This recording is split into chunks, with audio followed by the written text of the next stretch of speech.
मेरे हाथ में एक तरफ न्याय पत्र है जो हमारा है और दूसरी तरफ अन्याय पत्र है जो आपका है। इस सरकार को आलोचना सुनने की आदत नहीं है सभापति महोदय। जब आप इनसे सवाल पूछिए तो ये कहते हैं कि आप बताइए 70 साल में आपने क्या किया है। मैं तो इस सदन में कहना चाहता हूं सभापति महोदय कि हमसे 70 साल का हिसाब मांगने वालों, जो सरकार अपना चलाया हुआ 2000 का नोट 7 साल नहीं चला सकी, वो हमसे 70 साल का हिसाब मांगती है।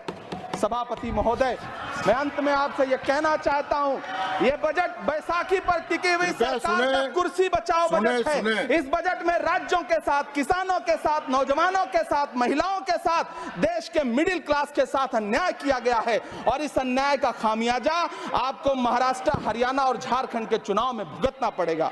सभापति महोदय, इस सरकार ने नोटबंदी लगाकर देश की आम जनता की पूंजी छीन ली, बैठे नहीं बोले, टैक्स लगा करके छोटे व्यापारियों के कारोबार छीन लिए, पेपर लीक करवा करके युवाओं की आंखों से नौकरी के सपने छीन लिए, अग्निवीर लाकर देश के जवानों की उम्मीदें छीन ली, बुलडोजर लगाकर लोगों के आशियाने छीन लिए, महंगाई लाकर देश की जनता की थाली से निवाले छीन लिए और नारा लगाया कि हम तो सेवक हैं, 18-18 घंटे काम करते हैं। इन्हीं लोगों के लिए किसी ने शेर कहा है कि जो सच और झूठ में दूरी है वो दूरी समझते हैं, सियासी हाकिमों की हम भी मजबूरी समझते हैं, वो अपना हक समझते हैं निवाला छीन लेने को, डकैती को बहुत से लोग मजदूरी समझते हैं। हमें पता है कि कैसी मजदूरी की जा रही है। सभापति महोदय, मैं यहाँ खड़ा होकर के अंत में आपसे कहना चाहता हूं कि इस बजट में तमाम राज्यों के साथ अन्याय किया गया है,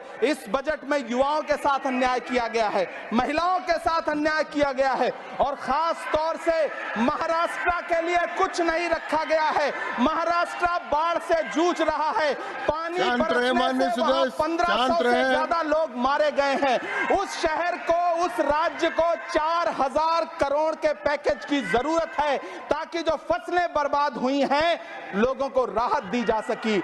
लेकिन अफसोस, इस बजट में महाराष्ट्र के लिए ऐसा कुछ भी नहीं है। मैं आखिर में यह कहना चाहता हूं कि पिछले 7 दिन से इस बजट का बड़ा ढिंढोरा पीटा जा रहा है, इसे महान बताया जा रहा है, लेकिन कौन महान बता रहा है? सत्ता पक्ष के लोग, उन्हें तो बताना ही है। क्योंकि मैं अवध क्षेत्र से आता हूं, प्रतापगढ़ से, नीरज भाई भी अवध और पूर्वांचल से आते हैं। वहां एक कहावत है कि बिटिया की तारीफ किसने की? बिटिया की महतारी ने, यानी कि बेटी की प्रशंसा किसने की? मां ने। तो इस बजट की तारीफ सत्ता पक्ष करे तो करेगा ही, लेकिन विपक्ष के एक भी सांसद से आप पूछिए कि क्या उसके राज्य को कुछ मिला है, तो वो ये कहेगा कि नहीं, कुछ भी नहीं मिला है। बहुत बहुत धन्यवाद सभापति महोदय, मुझे आम बजट पर अपनी राय रखने के लिए।